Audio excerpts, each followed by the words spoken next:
खास दास की आस बस, श्वास श्वास परवास, पार्श्व करो मत दास को, उदासता का दास। ना तो सुर सुख चाहता, शिव सुख की ना चाह, तव तति सरवर में सदा, होवे मम अवेगा। बोले नैनागिरी सिद्ध क्षेत्र की मूलनायक चिंतामणि पारसनाथ भगवान की, परम उपकारी संत शिरोमणि आचार्य गुरुवर विद्यासागर जी महामुनि राज की, परम पूज्य मुनि श्री 108 दुर्लभ सागर जी महाराज की।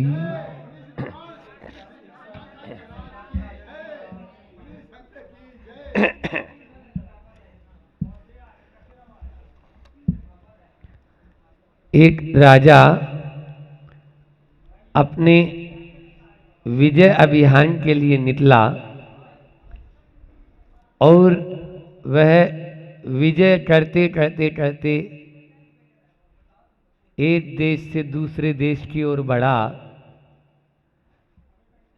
जब भारत की ओर आया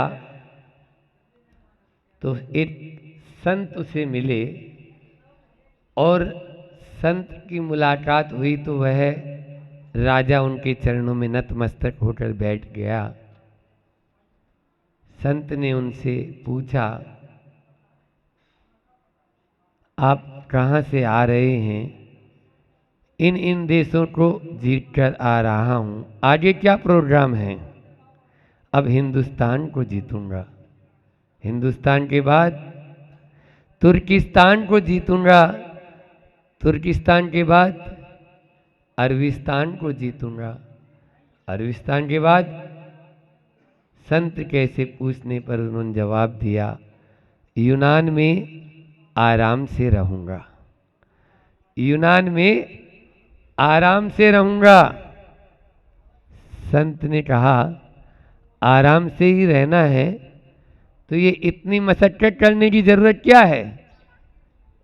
अभी क्या आपके पास में आराम नहीं है? आज बात अपन को आज की करना है, आज बात अपन को आज की करना है। इसको ऐसे या तो इस तरफ घुमा दो, है ना? हाँ, ताकि हाँ हमें मिल जाए। आज जो है वर्णमाला का द्वितीय अक्षर, कल अपन ने ऐपे अरिहंत परमेष्टि के द्वारा इस श्रृंखला की शुरुआत की। लंबी श्रृंखला है वर्णमाला, हिंदी वर्णमाला में यहाँ स्वर की बात में आज दूसरा स्वर आ है। तो प्रश्न उठता है, आराम कहाँ? आराम कहाँ है? हम आराम पदार्थों में, चीजों में खोजते हैं, क्या वहाँ आराम है? वहाँ आराम कुछ देर का हो सकता है, लेकिन ज्यादा आराम वहाँ पर नहीं है। संत कहते हैं, आपाधापी से बचो, आराम मिलेगा। आप पे बात करना है अपन को, तो आपाधापी से बचो, आराम मिलेगा। आकुलता से बचो, आनंद मिलेगा। आकुलता से बचो, आनंद मिलेगा। सब आपे हैं। आज इन्हीं के बारे में अपन आगे अपनी बात को बढ़ाते हैं कि किस प्रकार से हम अपने जीवन में एक एक अक्षर के माध्यम से अपना उत्थान कर सकते हैं। आपाधापी में ही हम पूरे लगे हैं तो आराम की बात कहाँ मिलेगी? सुबह से शाम तक आदमी दौड़ता रहता है, दौड़ता रहता है और दौड़ते ही दौड़ते दम तोड़ देता है, लेकिन वो आपाधापी से बाज नहीं आ पाता है। इसलिए यदि आराम चाहते हैं तो पहले, सबसे पहले हमें अपने आवेश को कम करना होगा। आक्रोश और आवेश, इनको यदि हम कम नहीं करेंगे तो कभी भी आराम नहीं मिलेगा। क्योंकि व्यक्ति सब कुछ होने के बाद में भी मन में बहुत प्रकार के विकारों को पाल लेता है और उसी में वो आवेश आ जाता है उसको। अब जैसे ही माथा गर्म हुआ, अब सामने चाहे कितनी ठंडी से ठंडी चीज रखी हो, वो भी गर्म ही नजर आती है। समझ में आ रहा है? एक बार ऐसा हुआ कि गर्मी का मौसम था,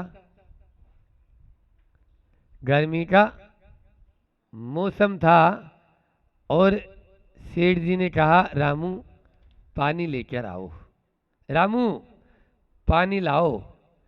पानी लाया गया, वो थोड़ा सा ठंडा कम था। पानी क्या था? ठंडा कम था। इतने में सेठ जी का पारा गर्म हो गया। सेठ जी का पारा गर्म हो गया। पानी तो ठंडा कम था, मतलब हल्का सा थोड़ा सा गर्म था, लेकिन सेठ जी का पारा बहुत ज़्यादा गर्म हो गया और उल्टी सीधी बात उसको सुनाने लगे। इसी प्रकार का पानी देते हैं, ये होता है तो ये हो जाता है। इसलिए धर्म करना है तो आराम अपने भीतर है, हम बाहर खोजना चाह रहे हैं, ये सबसे बड़ी बात है। जिस प्रकार से वह हिरण कस्तूरी के सुगंध के लिए भ्रमण करता फिरता है, छलांग लगाते रहता है, लेकिन उसी की नाभि में वो हिरण के नाभि में ही वह कस्तूरी बसी हुई है, वो सोचता है मुझे बाहर में कस्तूरी की सुगंध आ रही है। ऐसे ही हम आराम भी जो हमारे भीतर है वहाँ हम देख नहीं रहे। अब ये बताओ, जो चीज़ जहाँ होगी वहीं तो मिलेगी। यदि अपन इधर उधर खोजेंगे तो कभी मिल पाएगी? आपने कोई सामान भीतर रखा है तो भीतर ही मिलेगा ना। अब यहाँ आप बोलो कि यहाँ बहुत उजाला है महाराज, यहाँ पे सूर्य की रोशनी भी है, प्रकाश भी है, तो यहाँ मिल जाए, 3 काल में नहीं मिलेगा। इस प्रकार से यदि आराम चाहते हो तो सबसे पहले अपने आक्रोश और आवेश को कम करें। हमें आवेश क्यों आता है, इसमें भी 4 बातें आपको बता दें कि आवेश जो है, आक्रोश आना, आवेश का रहना, आवेश दिलाना और आवेश को सहना। क्या बोला? आक्रोश या जो आवेश है उसका आना, आता है तो कितनी देर रहता है। आक्रोश का रहना, मान लीजिए आक्रोश क्यों आता है, सबसे पहले इसका मालूम चले। अपने मन के अनुकूल नहीं होता तब हमें आवेश आता है। क्यों? जैसे ही मन के प्रतिकूल होने लगता है तो हमें तुरंत गुस्सा आ जाता है। आवेश, चलो मन के अनुकूल हो गया, जैसे चाय में मान लीजिए दूध में चीनी कम थी, आपका मिजाज गर्म हो गया, आवेश आ गया। अब चीनी डाल दी तो अब कितनी देर रहते हो, आवेश का रहना। आवेश कितनी देर, आपका कारण चला गया तो कार्य भी तो जाना चाहिए ना। कारण था आवेश का, काम जो हो गया, अब तो ठंडे हो जाओ। उसके बाद में भी यदि आप में यदि आवेश बना हुआ है, इसका मतलब आप आराम चाहते ही नहीं हो, आराम की बात ही करते हो खाली। फिर है आवेश दिलाना, बात बात में हम दूसरों को आवेश, कोई आवेश में है तो उसके आवेश को बढ़ाओ मत, पहली शर्त। संत कहते हैं कोई को आवेश दिलाओ मत, और यदि आवेश में है तो उस आवेश को बढ़ाओ मत। आप क्या करते हैं महाराज, हम तो आग कहीं लगी हुई होती है, उसमें क्या करते हैं, क्यों घी डालते थे या क्या पेट्रोल, बोले हमारे घी तो धीरे धीरे चलेगा।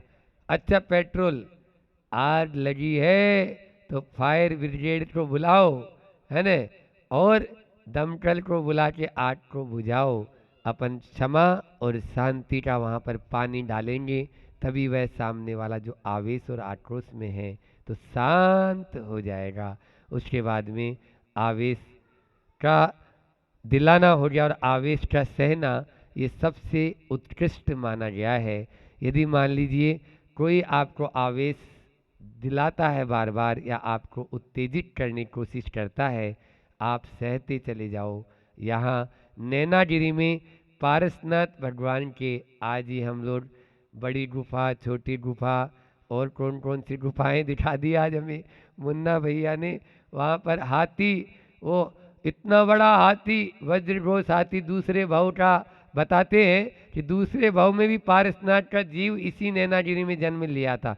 निश्चित रूप से मान के चलिए किसी क्षेत्र विशेष से किसी भी व्यक्ति विशेष का बहुत लगाव होता है, बहुत लगाव होता है। इसीलिए तो वासु पूज्य भगवान चंपापुर को छोड़ के और कहीं गए ही नहीं।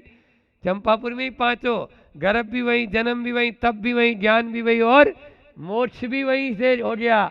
आप लोग सोचेंगे ये गजब के है, इसी प्रकार से हो सकता है अभी हम लोग भी कोई क्षेत्र विशेष से लगाव हो जाता है तो वहाँ पर निश्चित रूप से पूर्व भाव का भी संबंध होता है। ऐसा यहाँ कथा में बताया।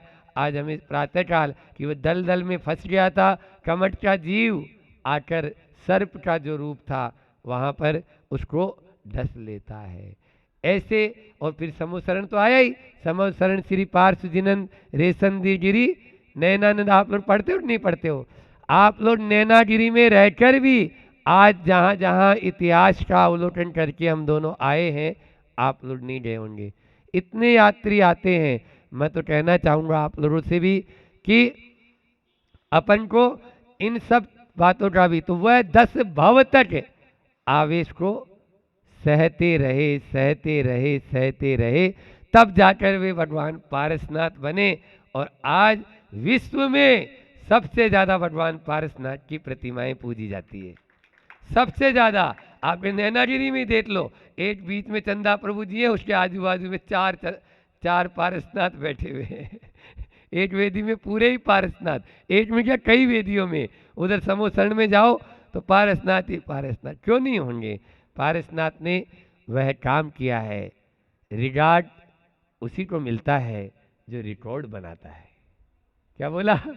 रिगार्ड उसी को मिलता है जो रिकॉर्ड बनाता है। आप भी रिकॉर्ड बनाएंगे उस पारसनाथ भगवान की तरह, आवेश को सहते चले जाएं। यही शिक्षा इस नैनागिरी के माध्यम से अपन को पारसनाथ भगवान देते हैं। तो पहला हमने बताया आराम चाहते हो तो अपने आक्रोश आवेश को कम कर दो। फिर दूसरा है आलोचना, वो भी आप ही है, बात आज ही करेंगे हम। तो आलोचना नहीं करो। हम क्या करते हैं? टीका टिप्पणी इतनी करते हैं, अच्छे से अच्छी भोजन कर लेंगे, है ना, बारात में जाएंगे तो अच्छी बात कोई नहीं बोलेगा और बुरी बात जरूर। अरे कैसी दाल बनाई थी, बिल्कुल पतली पतली दाल बना दी उन्होंने। अब वो जो गुलाब जामुन खाया उसके बारे में नहीं बोला उसने, इतना बढ़िया गुलाब जामुन मीठा मीठा खाया था वो नहीं, और दाल की तरफ ध्यान जा रहा है। बोलो होता है कि नहीं होता है? आप बड़ा वाले बोल रहे हैं, वो तो है, होता ही है, क्योंकि शुरुआत तो उसी से ही करते हैं। मधुरम आद्य और अंत्य मधुरम होना चाहिए, तो मधुर जो है खा रहे हैं। चलिए, तो आलोचना, आचार्य श्री जी का एक हाइकू है कि आलोचन से लोचन खुलते सो स्वागत है।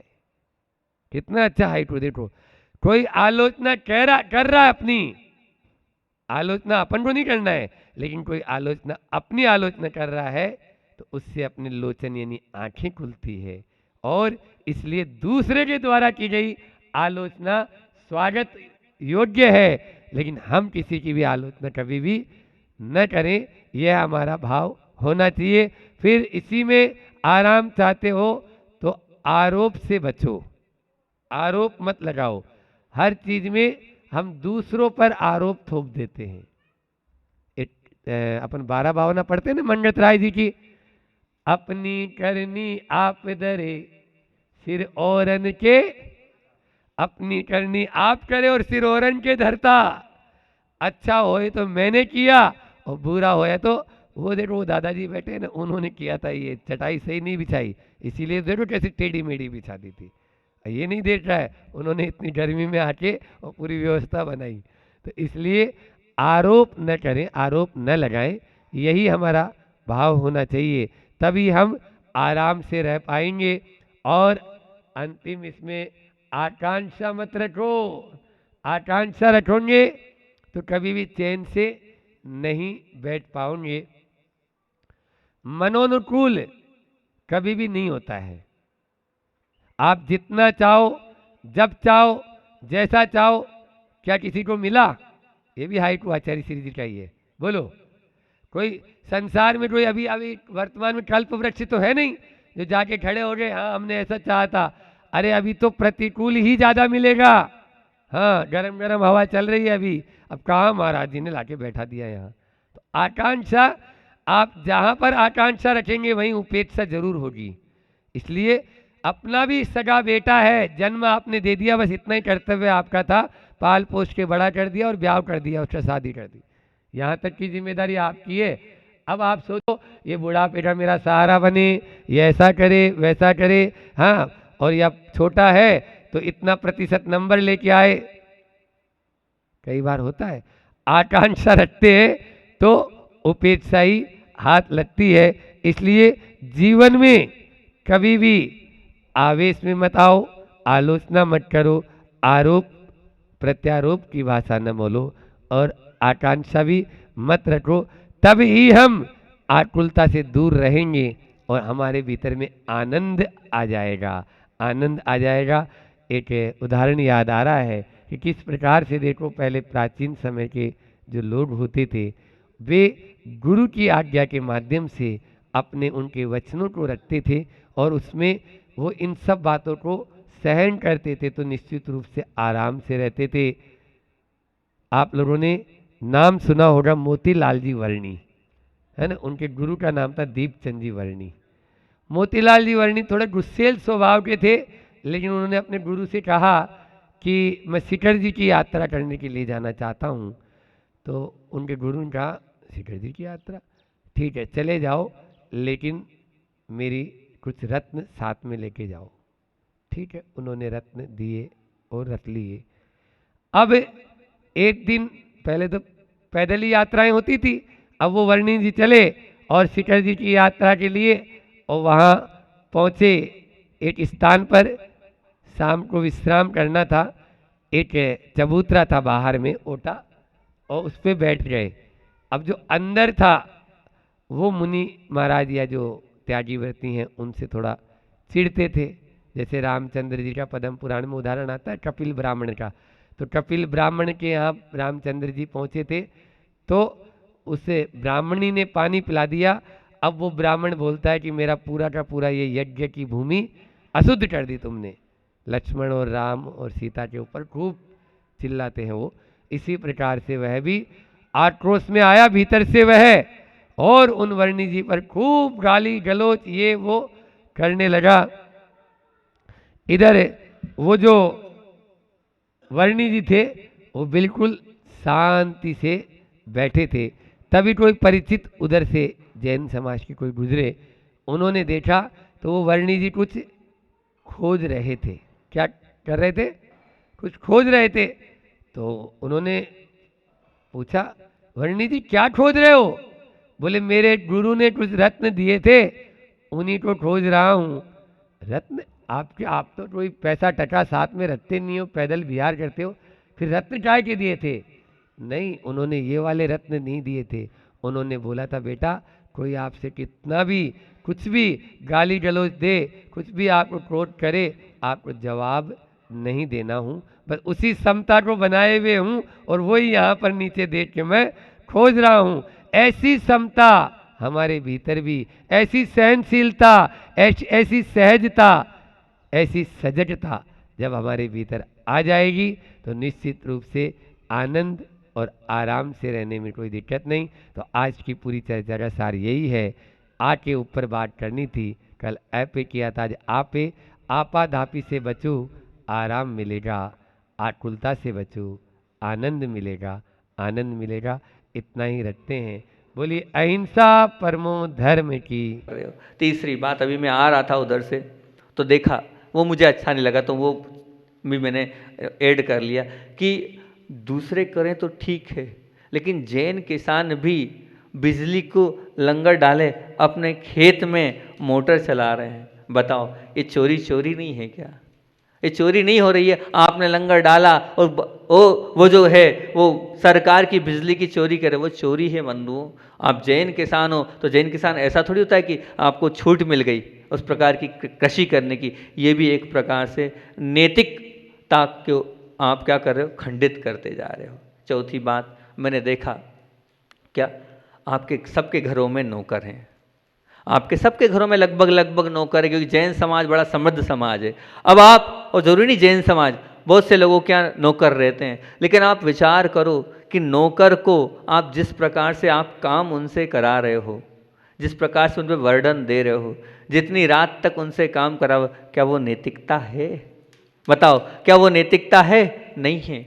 आप जैसे अपने आप को मानते हो वैसे उनको भी तो मानो, उनको भी। अब अगर आपको कहीं घूमने जाना है तो आप बिल्कुल बहुत अच्छे से चले जाते हो 3 दिन 4 दिन 5 दिन, और आपके नौकर ने छुट्टी मांगी तो आप चमका देते हो सामने वाले को, नहीं मिलेगी छुट्टी। क्यों भैया? उसका परिवार नहीं है, उसके बच्चे नहीं हैं, उसका जीवन नहीं है, नहीं, उसको छुट्टी नहीं मिलेगी।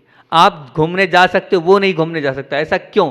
क्या ये ठीक है? ये भी नैतिकता के साथ आप खिलवाड़ कर रहे हो। आप जा सकते हो तो उसको भी छूट होना चाहिए जाना, आप छुट्टी ले सकते हो तो उसके लिए भी छुट्टी होना चाहिए, तब तो कहेंगे हाँ बिल्कुल आप अपना भी जीवन नैतिकता से जी रहे हो और अपने नौकर को भी आप पूरे पूरे उसका ध्यान रख रहे हो। यहाँ तक तो मेरा चिंतन चल रहा था, लेकिन भगवान के सामने बैठे बैठे उसके बाद जो चिंतन चला वो बच्चों पर आ गया पूरा। क्योंकि मैं ये मानता हूँ कि जो बच्चों पर आप संस्कार दे रहे हैं उसमें क्या है, आपका नैतिक कर्तव्य बनता है किसका? माता और पिता का। किसका? माता और पिता का। जो बच्चों का भविष्य है वो किसके ऊपर डिपेंड है? माता पिता पर है, क्योंकि सबसे पहले गुरु माता पिता होते हैं। वो शैक्षणिक गुरु बाद के गुरु हैं, क्योंकि शुरुआत की 5 वर्ष की जो अवस्था होती है वो परिवार के साथ वो गुजारता है, तो वहाँ परिवार के साथ जब रहता है तो सच्चे गुरु माता पिता हैं। उन माता पिता पर हम आपसे बात करते हैं कि बच्चों के प्रति आपके क्या नैतिक कर्तव्य हैं, क्या बच्चों के प्रति आपके नैतिक कर्तव्य, उन पर हम आपसे चर्चा करते हैं। बताइए, सबसे पहले तो मैं माता पिताओं से ये पूछता हूँ, जो आज आप कर रहे हैं, कम उम्र में बच्चों को पढ़ा रहे हैं। आचार्य भगवान बार बार बोलते हैं कि बच्चों को कब पढ़ाना चाहिए? बोले उनकी उम्र होती है 8 वर्ष के बाद, क्योंकि सम्यक दर्शन की भूमिका कब बनती है? 8 वर्ष के बाद। बोले कम से कम 8 वर्ष के बाद पढ़ाना चाहिए बच्चों को, लेकिन फिर भी शायद 6 साल तक तो हमने 5-6 साल बाद। लेकिन आज क्या हो रहा है? आज तो आप 2 साल 3 साल के होते नहीं हो, 1.5 साल में भेज देते हो हैं। 1.5 साल में आप बच्चों को वहाँ पढ़ाने भेज रहे हो, उन पर लेट, उनके हंसने खेलने कूदने और सब करने के दिन है, वो कुछ नहीं है, और आप इतनी कम उम्र में उनको भेज रहे हो। ये बच्चों के साथ अनैतिकता कर रहे हो आप, ये बच्चों के साथ ठीक नहीं कर रहे हो, ओवर वजन उनको दे रहे हो, और फिर वो नहीं याद करता है तो उसके साथ आप मारते भी हो, डांटते भी हो। ठीक है क्या? इस पर विचार करना आप सोचेंगे, मैं समझता हूँ। उन बच्चों के साथ ऐसा ना करें। आचार्य श्री जी इसके पक्ष में बिल्कुल भी नहीं है, क्योंकि समय के अनुसार होनी चाहिए हर पद्धति, लेकिन आप समय से चल नहीं रहेंगे और आगे बढ़े हम तो बच्चों के ऊपर ही पूरी बात चलती चली जाएगी। हो सकता है 2 दिन चले, 3 दिन चले, जितने दिन चले, सिर्फ बच्चों को कैसे आपको संस्कार देना है, किस प्रकार से आपको उनका ध्यान रखना है, कैसे उनका जीवन संवारना है, वो माता पिता परिवार वालों के ऊपर निर्भर है। जैसे माता पिता चाहेंगे बच्चे वैसे होते चले जाएंगे। मैं आपसे पूछता हूँ अगली बात, लगभग 45 बिंदु हो गए हैं बच्चों के ऊपर, 40-45 बिंदु हो गए, तो अब 40-45 बिंदु को शेयर करते चलता हूँ। एक तो हो ही चुका है, दूसरा मैं आपसे पूछता हूँ कि आप बच्चों से झूठ बुलवाकर क्या बच्चों को झूठ नहीं सिखाते हैं? माता पिता बच्चों से झूठ बुलवाते हैं। अगर आप घर पे हैं, मोबाइल आया तो मोबाइल पे आप बच्चों से बुलवाते हैं, पापा यहाँ पर नहीं है, मोबाइल छोड़ के चले गए हैं। अब बच्चा झूठ बोल रहा है और आप बच्चों को झूठ बोलना सिखा रहे हो। होता है, ये अक्सर होता है। ये क्या कर रहे हैं आप अपने स्वयं के बच्चों को पाप करना सिखा रहे हैं। पाप है ना, 5 पाप बोलते हो ना आप, हिंसा, झूठ, चोरी, कुशील, परिग्रह। अब बताओ, ये नैतिक कर्तव्य है? आप पापी बना रहे हो अपने बच्चों को, अपने खुद खिलवा रहे हो। बेटा कह दो पापा नहीं है, मोबाइल घर छोड़ के चले गए, बाजार गए हैं, घूमने गए हैं, वॉकिंग में गए हैं, ये आप खुद बुलवाते हो। तो पापी आप अपने बच्चे को स्वयं बना रहे हो। कभी चिंतन तो करो। आपको तो कान पकड़ना चाहिए, बेटा झूठ नहीं बोलना चाहिए, और आप क्या कर रहे हो? बेटा झूठ बोल दे। तो इसमें क्या है? ये आप बच्चों के साथ गलत करते जा रहे हैं, गलत होते चला जा रहा है आपके माध्यम से। फिर उसके बाद मैं आपसे पूछता हूँ कि आप अपने बच्चों के सामने बीड़ी पी रहे हैं, सिगरेट पी रहे हैं, तंबाकू खा रहे हैं, पाउच खा रहे हैं, मद्यपान कर रहे हैं, बताओ वो बच्चे क्या करेंगे? वो बच्चे आपसे क्या सीखेंगे? आपका नैतिक कर्तव्य होता है कि कम से कम नहीं हमसे खा मतलब रहते बन रहा है, बच्चों के सामने ना करें। किसके सामने? बच्चों के सामने। एक भाई आया मेरे पास, मैंने उससे कहा तो वो नहीं माना, बोले नहीं महाराज जी मैं सब कुछ कर सकता हूँ, तंबाकू नहीं छोड़ सकता, बीड़ी नहीं छोड़ सकता, सिगरेट नहीं छोड़ सकता। तो मैंने एक काम करो, तुम नहीं छोड़ सकते, एक काम कर लो तुम। मैंने कहा, बोले हाँ। मैंने तुम्हारी उम्र कितनी? तो बोले महाराज लगभग 40 साल। बहुत बढ़िया। मैंने कहा तुम्हारी धर्मपत्नी की? वही 37, 36, 35, 36 साल की। मैं तुम्हारे बच्चे? तो बोले छोटे छोटे बच्चे हैं। मैंने ठीक, तो कोई बात नहीं, 3 बच्चे हो गए, ऐसा ऐसा है, मतलब 2 बच्चे हो गए, बहुत अच्छी बात है कि। मैंने एक काम करो, तुम तंबाकू नहीं छोड़ सकते ना? नहीं छोड़ सकता। पाउच नहीं छोड़ सकते ना? नहीं छोड़ सकता। मैंने कहा एक काम करो, तुम्हारी 40, तुम कितने खाते हो दिन में? बोले 10, कम से कम 10-11 हो, 10-12 ऐसा हो जाते हैं। मैंने एक काम करो, पत्नी तुम्हारे से कम उम्र की, उसको 8 खिलाओ और बच्चों को कम से कम 2-3 दो। अगर तुम तुम्हारी पत्नी और बच्चों को पाउच खिला सकते हो तो मैंने कहा पूरी छूट। अरे नहीं महाराज जी कैसी बात कर दी, वो ठीक नहीं है, वो कैसे दे सकता हूँ बच्चों को मैं? तो मैंने, जब तुम बच्चों को खिला नहीं सकते हो तो बच्चों के सामने खाओ मत। अगर नहीं छोड़ सकते हो, इतना नियम ले लो कि मैं मेरे पत्नी के सामने, मैं मेरे बच्चों के सामने नहीं खाऊंगा। भाई इतना कर लो, ज़्यादा कुछ नहीं है। इतना अगर फीलिंग हो जाए तुम्हें कि ये मेरे लिए अनैतिक है, ये नैतिक कर्तव्य नहीं बनता कि आप अपने बच्चों के सामने बीड़ी पियो, बच्चों के सामने सिगरेट पियो, बच्चों के सामने तंबाकू खाओ, बच्चों के सामने पाउच खाओ और बच्चों के सामने आप मद्यपान करो। नहीं, बिल्कुल नहीं। ये आप क्या कर रहे हो? अनीति वाला काम करो। ये नीति नहीं कहती है, क्योंकि वो क्या सीखेंगे आपसे? बताओ वो क्या सीखेंगे आपसे? ये गलत है, इसको आप सुधारने का प्रयास करो। फिर उसके बाद अगली बात यह है कि बच्चों के सामने कभी ध्यान रखना, सब कुछ करना, पर कभी गाली नहीं देना। भले ही आप दूसरों को दे रहे हो, चाहे आप नौकर को दे रहे हो, चाहे आप कस्टमर को दे रहे हो, चाहे किसी और को दे रहे हो, लेकिन ध्यान रखना जो बच्चे हैं आपका नैतिक कर्तव्य बनता है। अगर वो आपके सामने हैं और आप अगर उनके सामने गाली दे रहे हो तो ये मान के चलना वो बच्चे भी वो सीखेंगे और आप उनको सिखा रहे हो गाली देना। आप स्कूल हो, मतलब आप विद्यालय हो, आप संस्कार देने वाले हो। जब आप उस बालक के सामने, उस शिशु के सामने गाली दे रहे हो तो निश्चित मान के चलना, नहीं बच्चे को नहीं दे रहे हो आप, कोई बात नहीं, आप अपने वाले को नहीं दे रहे, कोई बात नहीं, लेकिन आप किससे बात कर रहे हो? आप नौकर से गाली देके बात करो या और किसी से गाली देके बात करो, लेकिन वो तो सीखेगा ना कि गाली दी जाती है और गाली देके ही कार्य कराया जाता है। नहीं भैया, बिल्कुल गलत बात।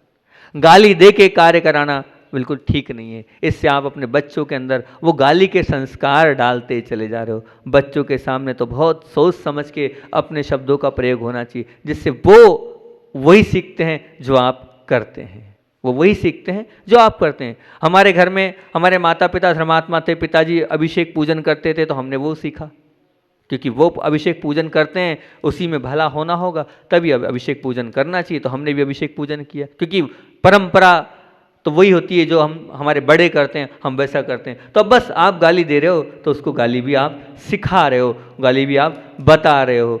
समय बता दो कहाँ से प्रारंभ हुआ था। दूसरी बात, क्योंकि हमारे पास तो इतना मैटर है, हम 2 घंटे बोल सकते हैं इन बिंदुओं को।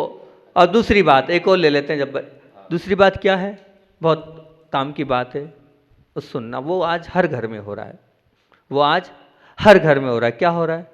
हम क्योंकि जॉइंट फैमिली होती हैगी, तो जॉइंट फैमिली होती है तो वहाँ सब लोग बैठ के एक साथ एक परिसर में हम टीवी देखते हैं। अब उन टीवी को जब देखते हैं, वहाँ टीवी में जो वासना से परिपूर्ण दृश्य आते हैं, उन वासना से परिपूर्ण दृश्यों को उन बच्चों के सामने हम देखते हैं, तो कुल मिलाकर हम उस बच्चे को भी गलत शिक्षा देते हैं और वो भी उन सब चीज़ों से फ्री होता चला जाता है।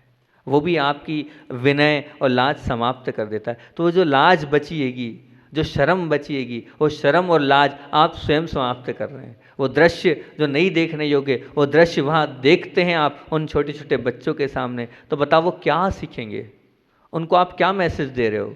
कभी भी ध्यान रखो, अपने बच्चों के साथ ऐसे फैमिली वाले कार्यक्रम, जो परिवार वाले कार्यक्रम है, या ऐसी कोई मूवीज़ है तो देखो, लेकिन ऐसी मूवीज़ बच्चों के बीच में बैठ के मत देखो। लग रहा होगा महाराज जी क्या बोल रहे हैं, ये तो सब कुछ चलता है, लेकिन ये चलना नहीं है। आप अपने बच्चों की शर्म को समाप्त करते जा रहे हो। वो जो लज्जा है वो समाप्त होती चली जा रही है। वो फिर आपके प्रति विनय खत्म कर देंगे। आपकी जो सोच है, आप सोचते हो हमारे बच्चे बहुत अच्छे बने, लेकिन आप स्वयं आगे रह के उनके साथ रह के इस प्रकार की बात को सिखाते जा रहे हो। वो क्या शिक्षा दे रहे हो, गलत बात है।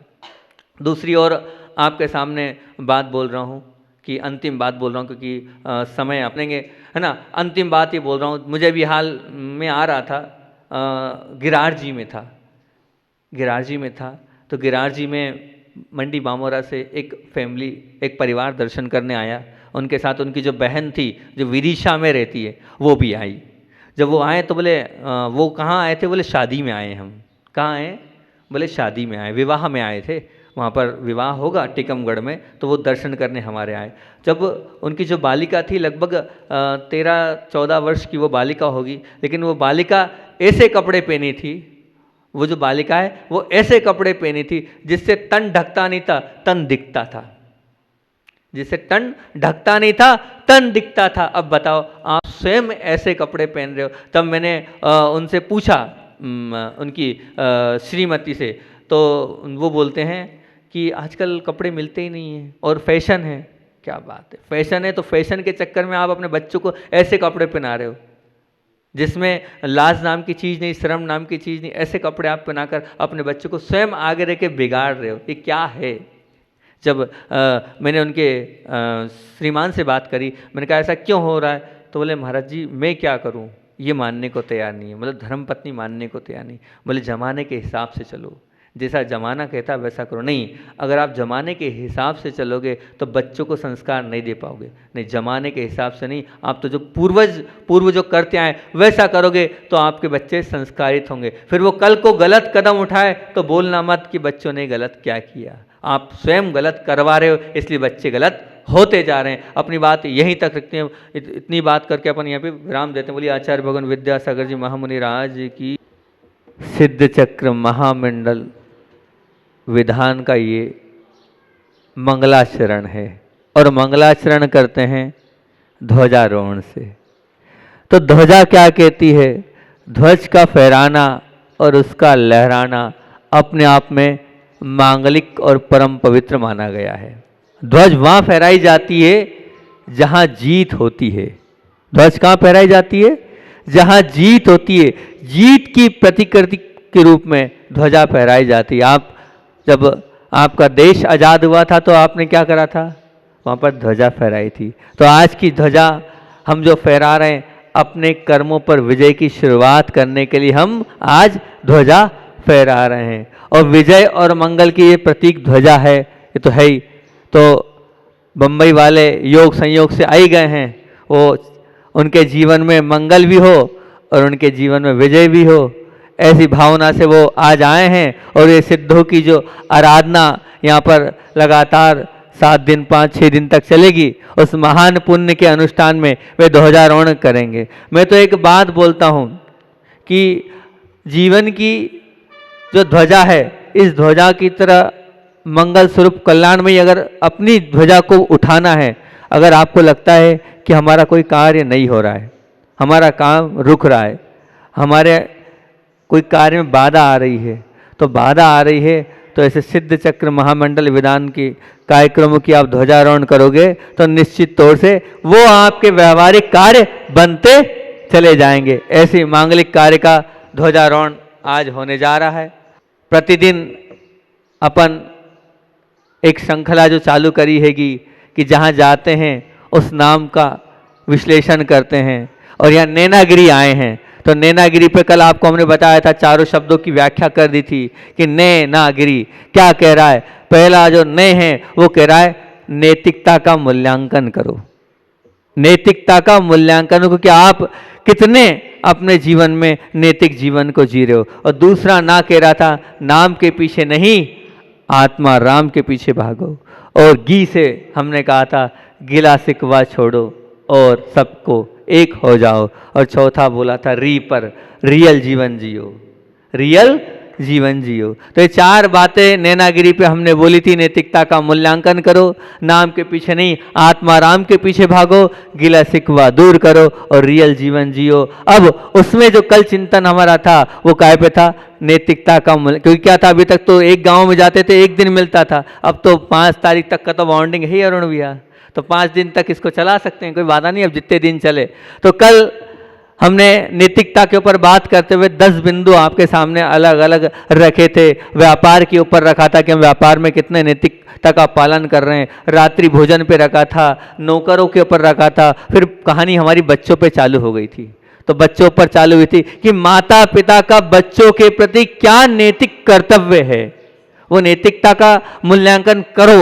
हम माता पिता हैं तो हमारा बच्चों के प्रति क्या क्या कर्तव्य होता है, क्या क्या हमें ध्यान रखना चाहिए। तो उनमें हमने आपसे कहा था कम उम्र में बच्चों को पढ़ाना, बच्चों से झूठ बुलवाना, बच्चों के सामने बीड़ी सिगरेट तंबाकू मद्यपान करना, बच्चों के सामने गाली देना, बच्चों के बीच में बैठकर वासना से परिपूर्ण दृश्यों को देखना, और बच्चे को ऐसे कपड़े पहनाना फैशन की मांग को लेकर जिसमें तन ढकता नहीं हो, तन दिखता हो, ऐसे कपड़ों को पहनाना। यहाँ तक अपनी बात आई थी और हमने कहा था अब आगे की श्रृंखला अपन कल करेंगे, तो हम आगे चलते हैं। अब अगली बात हम आपके सामने रख रहे हैं, बच्चों के सामने ही अपने स्वयं के माता पिता की विनय नहीं करना।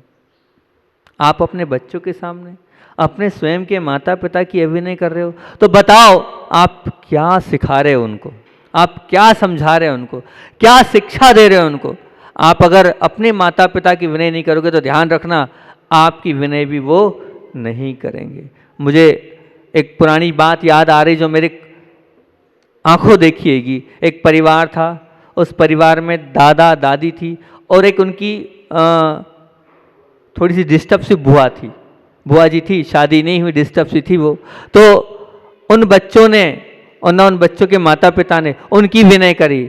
आज मैं देखता हूँ तो आज की तारीख में वो वृद्ध हैं, लगभग उनकी उम्र होगी 65 68 70 साल होगी। दोनों के दोनों ने 3 बेटे होने के बाद भी तीनों बेटों ने घर से बाहर कर दिया है, तीनों बेटों ने घर से बाहर कर दिया। उसका कारण ये कि आपने अपने बच्चों के सामने अपने माता पिता की विनय नहीं करी, तो जैसा आपने किया है वैसा आपको मिल रहा है। आज आपके बच्चे भी आपको घर से बाहर कर चुके हैं, तीनों बहुओं ने बाहर कर दिया। एक बहू बाहर चली गई, 2 बहुएं है, उसके बावजूद भी नहीं रख रही है। उसका क्या कारण है? उसका कारण ये कि आपने अपने बच्चों के सामने अपने माता पिता की अभिनय करी थी। तो ध्यान रखना, जो अपने माता पिता की विनय अपने बच्चों के सामने कर रहा है तो वो बच्चे भी आपकी इसी प्रकार का हाल बेहाल करेंगे। अगर अपना हाल बेहाल ना करना हो तो उनके सामने तो कम से कम अपने माता पिता की विनय करो।